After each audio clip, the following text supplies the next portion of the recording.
Hi mga B! Nagbabalik ang inyong pilingerang vlogger. Bago ko simulan mga B ang aking araw, ako iyong samahan. Yan mga B, kanina pa ako talaga gising, mga 5. Alam mo naman ako may trabaho. Kailangan natin kumayod mga B dahil tayo ay alipin ng salapi.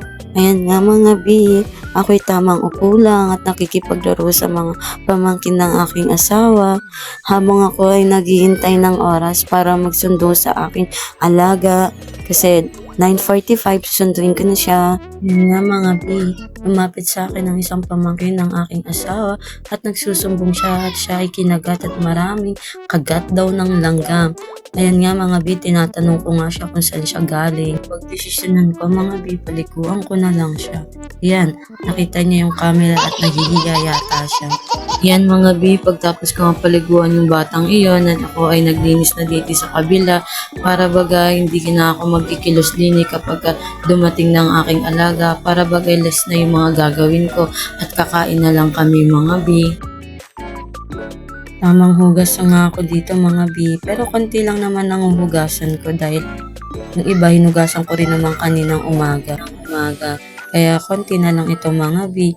Yan. Kailangan natin magsipag mga B kasi solduhan na bukas. Ewan ko ba, ganito na lang talaga ang aking takbo ng aking buhay. Ganito na lang paulit-ulit, trabaho, tulog, trabaho, tulog. Kaya naman mga B, nag-try talaga akong mag-vlog. Kahit wala akong alam sa pag-vlog, pag-edit, hala, sige lang mga B, para sa kinabukasan. Malay mo naman mga B, dito tayo yumaman. Alam niyo mga B, ang dami kong gustong gawin kung sakaling ako palarin ng Panginoon. Sabi ko nga kung magkakaroon ako ng pagkakataon at yumaman sa buhay, siguro naibili ko na ang aking mga magulang ng bahay. Alam niyo ba mga bimat, ichichika ko lang sa inyo, may anak na akong isa at nandun sa aking mga magulang. Kasi alam mo naman mga bi, hindi ko talaga kaya kung ako lang. At ang laking pasalamat ko at andito ang aking mga magulang. Kahit gusto ko man siyang makasama mga bi, ayaw ko kasing iparana sa aking anak na ako'y naghihirap. Kaya gusto ko talaga, bago ko siyang kunin, ay meron akong sariling bahay. Kaya sana mga bi ay palarin tayo ng Panginoon. Malay mo diba, kung palarin tayo ng Panginoon, mag-boom itong aking vlog, ay matutulungan ko na rin yung mga taong pwede kong tulungan, yung makapagbibigay na din ako, yung hindi na ako mag-aalinlangan kasi kaya ko nang ibigay yung kahit konting tulong lang, ganun. Kaya mga B, konting kayod lang, go, go, go, walang susuko sa buhay. Chika ko lang sa inyo mga B, alam nyo ba yung bahay na tinutuluyan namin mag-asawa na inuupahan namin? Bale, 1 month 2K po siya. Tapos ngayon mga B, 'di ba ako may trabaho naman ako. Ang isang buwan ko naman dito sa aking amo ay 5K, tapos ang asawa ko ay construction worker. Hindi pa rin talaga sapat yung kinikita namin dalawa kaya ang napakahirap mga B, hindi mo alam kung paano magpa-budget. Kasi 'di ba naman mga B, ang mamahal ng mga bilihin talaga ngayon, maloloka ka lang talaga. Pagpasensya nyo na ang boses ko mga B, may sipon kasi ako ngayon at upo. Siguro gawa din na natutuyuan din ako ng pawis.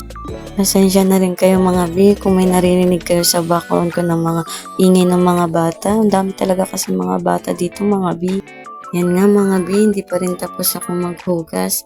Ang dami ko kasing inuhugasan talaga mga B. Ganyan lang naman ang ginagawa ko sa aking trabaho mga B. Gigising ka ng umaga, mga 5, tapos hahatid mo yung alaga mo sa school. Tapos, pagkahatid mo sa school, babalik ka naman dito sa bahay niyo. Tapos, pag may konting oras pa, naglilinis ako sa kanilang bahay. Tapos, magluluto para pag dating namin ay kakain na lang kami ng alaga ko. Pagkatapos nung pagka-uwi, susunduin ko na siya.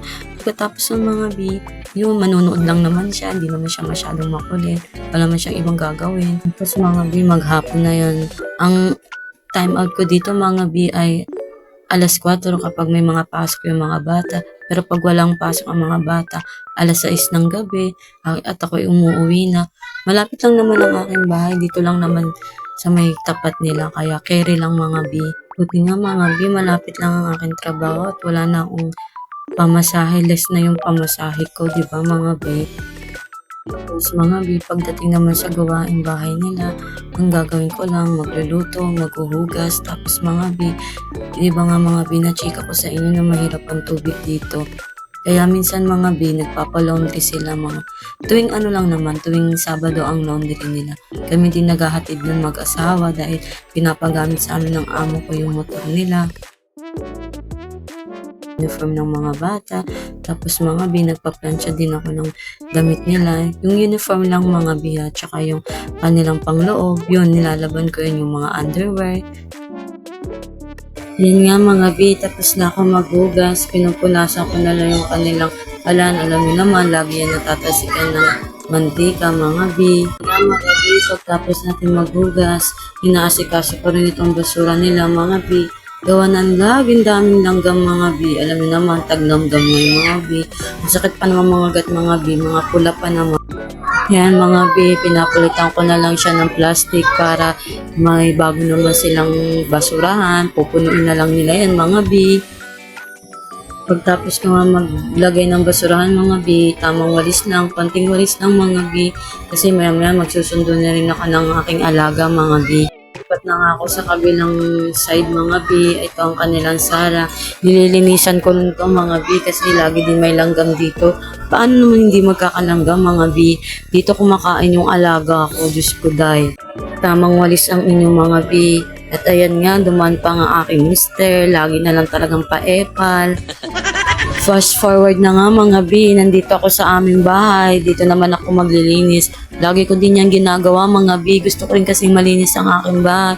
Alam mo ba yung tipong pag-uwi ka sa bahay nyo, yung pag malinis, ang sarap sa pakiramdam. Nakakabawas baga ng pagod mga B.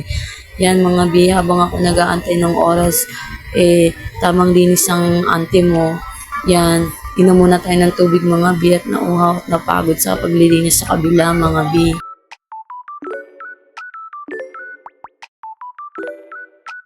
Pumasok nga ako sa aming kwarto mga B at doon din ako naglinis. Tapos yan, lumabas din ako para ilabas yung kalat na galing sa kwarto namin mga B.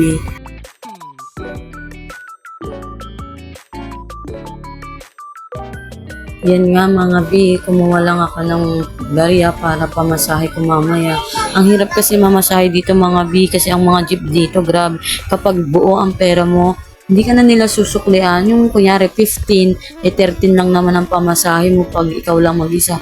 Aba, hindi ka na sinusuklian. Aba, sayang din yung dos mga B, no? Ang hirap kaya ng buhay ngayon. Yan mga B, nag-aayos ako. Kala mo naman talaga maigaganda pa mga B. Yan nga mga B, lumabas na ako sa aming bahay para magsundo. Ayan, nakikipagchikahan pa ako sa mga bata. Abay, gustong sumama nung isa, yung nakaputing iyan. Ayan, talaga naman. Fast forward na nga mga B, nakauwi na ako galing sa pagsundo sa aking alaga. Konting pahinga lang mga B. Ayan nga mga B, nakalibre tayo ng mango shake ba to?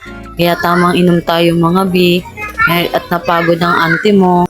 Pasensya na talaga kayo mga B. Ang iingay talaga ng mga bata dito. Kanina pa ako sumaway ng sumaway. Ayaw talaga makinig.